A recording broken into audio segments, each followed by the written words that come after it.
Shalom saudara yang terkasih dalam Tuhan, kembali lagi dalam renungan tekad, temukan kebenaran Allah yang dahsyat. Mari kita bersatu di dalam doa.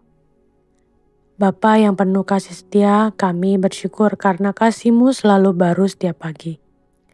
Terima kasih untuk penyertaan-Mu yang tidak pernah meninggalkan kami. Kini kami ingin meluangkan waktu untuk mendengar suara-Mu.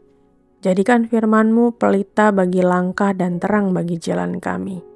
Dalam nama Tuhan Yesus kami menyerahkan waktu ini. Amin. Renungan hari ini terambil di dalam Roma 14 ayat yang ke-12.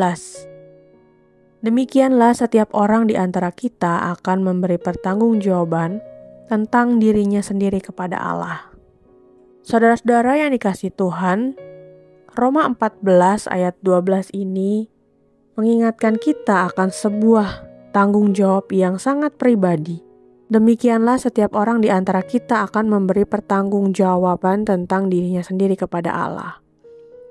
Ayat ini bagaikan cahaya terang yang menyoroti kecenderungan hati kita yang seringkali lebih mudah mengamati dan menilai kehidupan orang lain daripada memeriksa diri sendiri.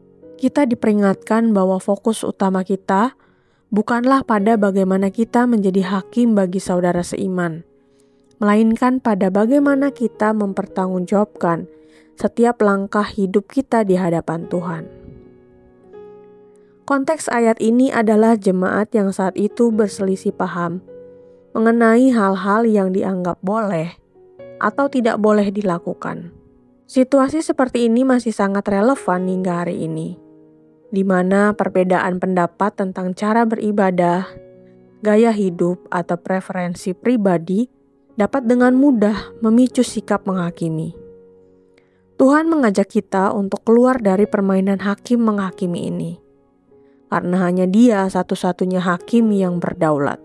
Posisi kita adalah sebagai sesama hamba yang sama-sama perlu mengarahkan pandangan kepada Tuannya. Oleh karena itu, panggilan untuk memusatkan perhatian pada hidup rohani kita sendiri adalah sebuah anugerah pembebasan. Ini membebaskan kita dari beban berat untuk mengurusi hal-hal yang bukan wewenang kita, dan sekaligus membebaskan sesama kita dari penghakiman kita yang sering kali keliru. Hidup rohani yang sehat dimulai ketika kita dengan rendah hati mengakui bahwa kita pun masih dalam proses pertumbuhan dan perlu bertanggung jawab atas area yang Tuhan percayakan kepada kita sendiri.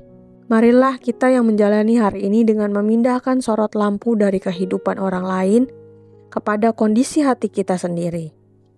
Setiap kali kita tergoda untuk mengkritik atau menilai seorang saudara, ingatlah bahwa kita akan berdiri sendirian di hadapan tahta Allah untuk mempertanggungjawabkan hidup kita, bukan hidup mereka. Biarlah kesadaran ini memimpin kita untuk lebih banyak mengasihi, mendukung, dan mendoakan satu sama lain, sambil dengan tekun membersihkan hati kita sendiri di hadapannya. Mari kita bersatu di dalam doa.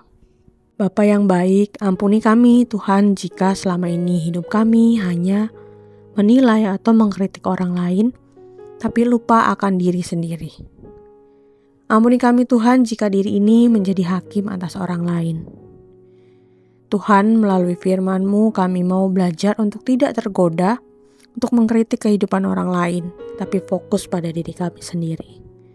Biarlah kami lebih banyak mendukung, mengasihi, dan mendoakan satu dengan yang lainnya. Inilah doa dan kerinduan kami Tuhan. Hanya di dalam nama Tuhan Yesus kami berdoa. Amin. Saudara yang terkasih, jika saudara memiliki pokok-pokok doa yang dapat dibagikan kepada kami untuk kami doakan, saudara-saudara bisa mengisi pada link deskripsi dari tayangan ini atau men-scan barcode yang ada di tayangan ini. Kami akan mendukung di dalam doa untuk setiap pokok-pokok doa yang ada. Dan jika saudara-saudara diberkati melalui kebenaran firman Tuhan hari ini, silahkan bisa dibagikan tayangan ini kepada siapapun yang saudara rindu untuk mendengarkannya. Selamat melakukan firman Tuhan yang dahsyat. Tuhan Yesus memberkati.